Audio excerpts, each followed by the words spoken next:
औज़ुबिल्लाहिमिनश्शैतानिर्रजीम बिस्मिल्लाहिर्रहमानिर्रहीम रब्बि इश्रह ली सदरी वयस्सिर ली अमरी वहलुल उक़दतम मिन लिसानी यफ़क़हू क़ौली सदक़ल्लाहुल अज़ीम व सदक़ रसूलुहुन नबिय्युल करीमुल अमीन। अल्लाह जल्ल मजदहू का शुक्र व एहसान, उसकी तौफ़ीक़ ख़ास से हम ज़िंदगी में एक बार फिर माह रमज़ान की बाबरकत साअतों से लुत्फ़ अंदोज़ हो रहे हैं। दुआ करते हैं कि अल्लाह जल्ल मजदहू हमारे अहवाल, हमारे अखलाक इस रमज़ान मुबारक में ऐसे बदलें कि जैसे अल्लाह और उसका रसूल चाहता है।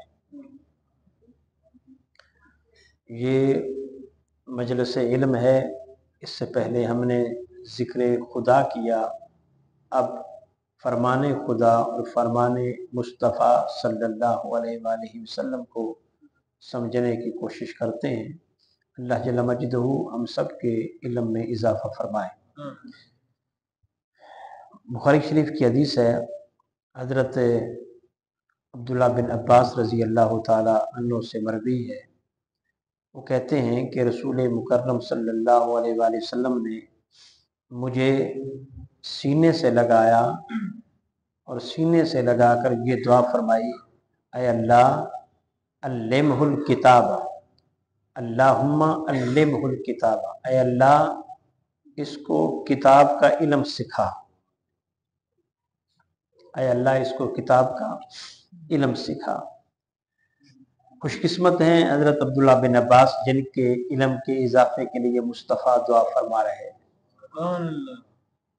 ये हुज़ूर के चचाजाद भाई हैं और ये बहुत छोटे हैं मेरे नबी मुकर्रम सल्लल्लाहु अलैहि वसल्लम से।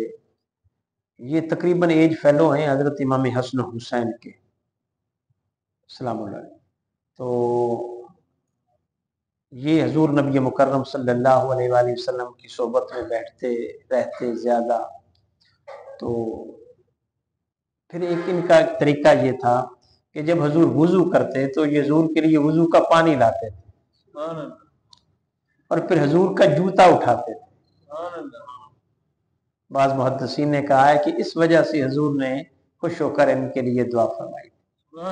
बल्कि जो भी वजह है तो हुज़ूर ने उनके लिए दुआ फरमाई। तो अब उस दुआ का नतीजा ये निकला कि पूरी उम्मत में सहाबा की जमात में सबसे ज्यादा इनको किताब का इमाम, किताब का आलम समझा जाता है।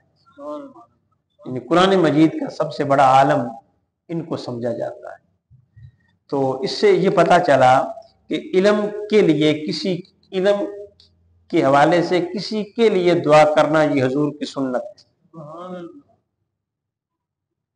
तो आका अलैहिस्सलाम उनको बच्चों जैसा समझते थे, तो अपने बच्चों के इल्म के इजाफे के लिए दुआ करना ये नबी की सुन्नत। इस हदीस से हमें ये सबक मिला कि दूसरों के इल्म के इजाफे की दुआ मांगनी चाहिए, क्योंकि इल्म एक बहुत बड़ी दौलत है, इल्म एक नूर है, इल्म रोशनी है। इल्म इंसान का मन भी रोशन करता है, तन भी रोशन करता है।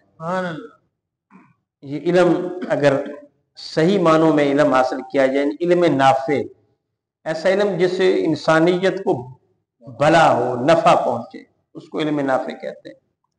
और फिर इस इल्म की अहमियत का आप अंदाजा लगाएं, अगली हदीस में है, एक साहबी हजरत जाबिर बिन अब्दुल्ला रज़ी अल्लाह तआला अन्हु, बड़े मारूफ साहबी हैं। वो कहते हैं 21 गज़वात थे, 19 में मैंने हजूर का साथ दिया। यानी बदर से शरीक हुए आका अलैहिस्सलाम के साथ गज़वात में, और 90 साल उन्होंने उम्र पाई। हदीस सुनने का, समझने का, ये हासिल करने का शौक इतना था कि रवायत है कि हज़रत जाबिर बिन अब्दुल्ला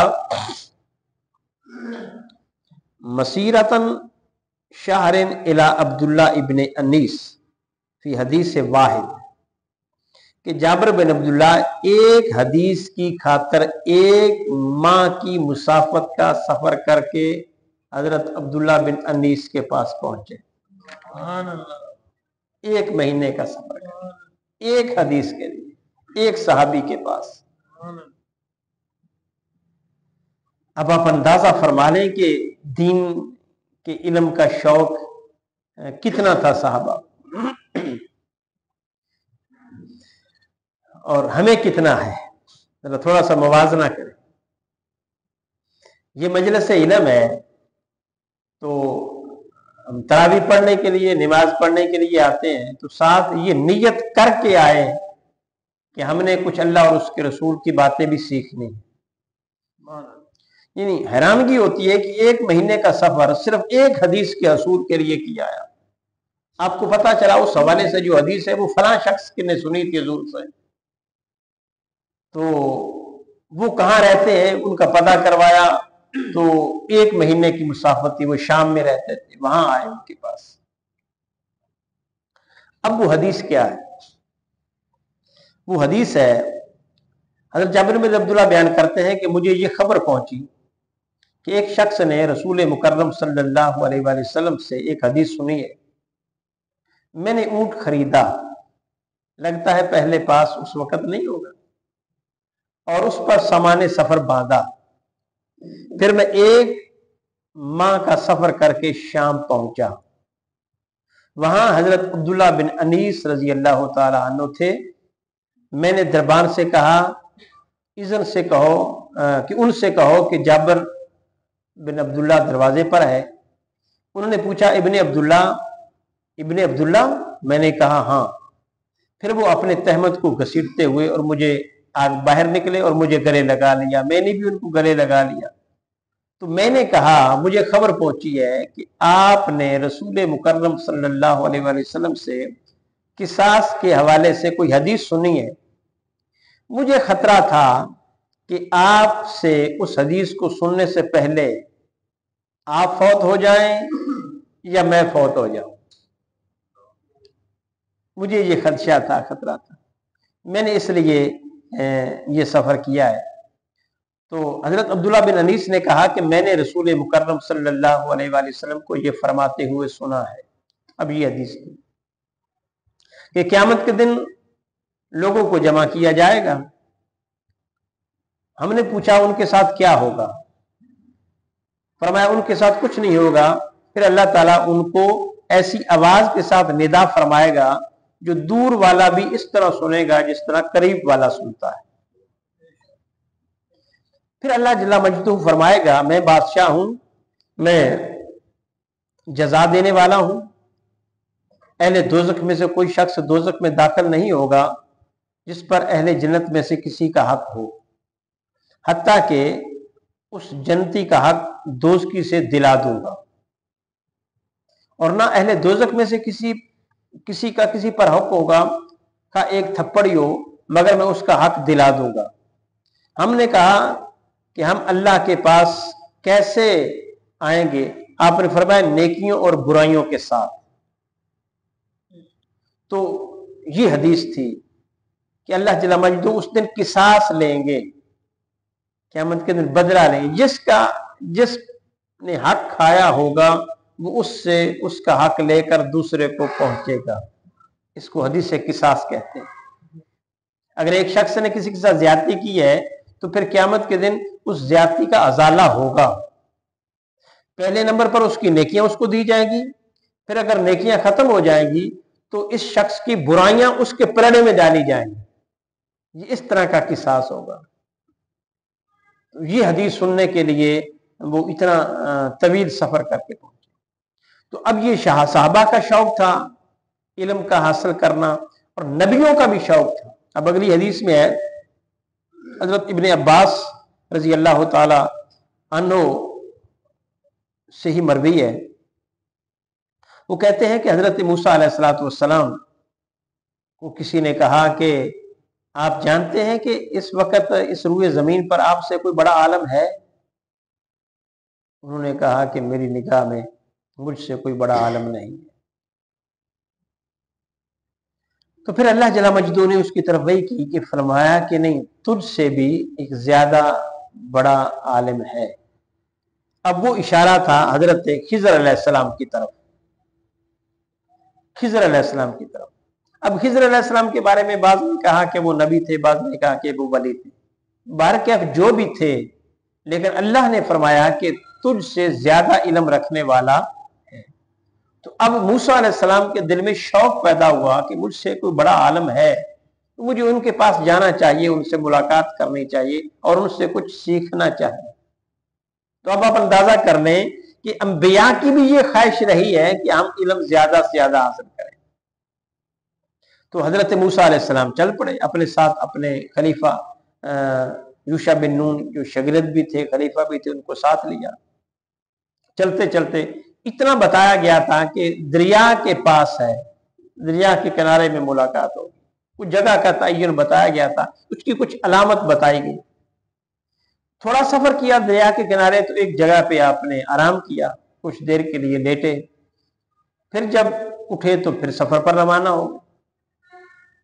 ساتھ جب آپ نے اپنے ساتھ ایک مچھلی روسٹ کر کے رکھ لی تھی کہ اگر رستے میں بھوک لگے گی تو وہ مچھلی تناول کر لیں گے۔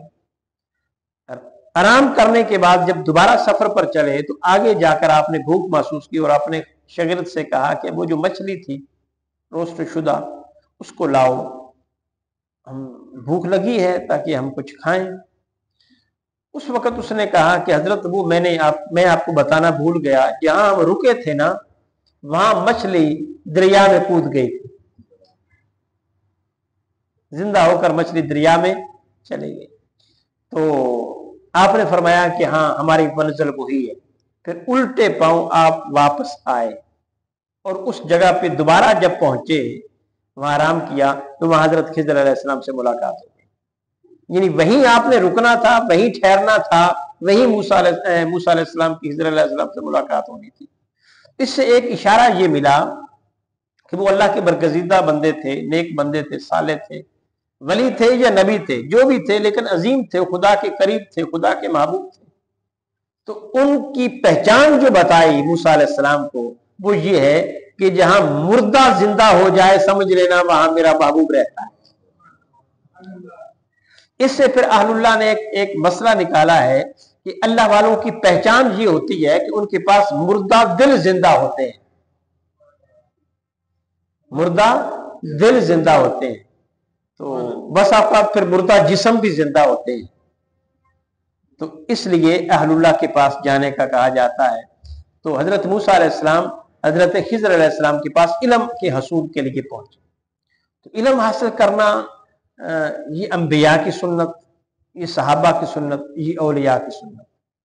اور میرے اللہ جل مجدہ فرماتے ہیں قُلْ هَلْ يَسْتَوِي الَّذِينَ يَعْلَمُونَ وَالَّذِينَ لَا يَعْلَمُونَ، میرے محبوب آپ میرے بندوں کو بتا دیں کہ علم والے اور جہل کبھی برابر نہیں ہو سکتے۔ يَرْفَعُ اللَّهُ الَّذِينَ آمَنُوا مِنكُمْ وَالَّذِينَ أُوتُوا الْعِلْمَ دَرَجَاتٍ، اللہ نے اپنے بندوں میں سے جو ایمان لائے ہیں ان میں سے انہی کے درجے بلند کیے ہیں جو علم والے ہیں۔ اب دیکھ رہے حضرت آدم علیہ السلام کو سجدہ کروایا فرشتوں سے، اب کیوں کروایا؟ اس لیے کہ آپ کے پاس علم تھا۔ قرآن نے کہا، اللہ نے فرمایا کہ وَعَلَّمَ آدَمَ الْأَسْمَاءَ كُلَّهَا، تمہیں آتے ہیں علوم؟ انہوں نے کہا نہیں، پھر آدم علیہ السلام نے بتا دی۔ تو آدم علیہ السلام کو فوقیت، عزت اور مقام فرشتوں پر جو ملا وہ علم کے حصول کی وجہ سے۔ جس کو جو بھی عزت ملی ہے آج بھی اگر دیکھا جائے تو علم کی وجہ سے ملی۔ آج بھی کہتے ہیں کہ یورپ میں مسلم 3 بڑے لوگوں پر ریسرچ ہو رہی ہے، مسلم کسی بادشاہ پر نہیں ہو رہی، صرف اہل اللہ پر اور اہل علم پر ہو رہی ہے۔ وہ کون سے نام ہیں؟ محی الدین ابن عربی، امام غزالی اور ڈاکٹر محمد اقبال۔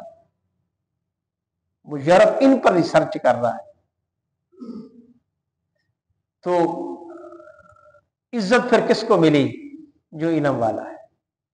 جاؤ منصب سے، مقام و مرتبے سے، یہ مال و دولت سے عزت نہیں ملتی، عزت ملتی ہے تو علم والے کو ملتی ہے۔ دعا ہے اللہ جل مجدہ ہمیں علم حاصل کرنے کے لیے توفیق عطا، علم حاصل کرنے کی توفیق عطا فرمائے۔ وآخر دعوانا ان الحمدللہ۔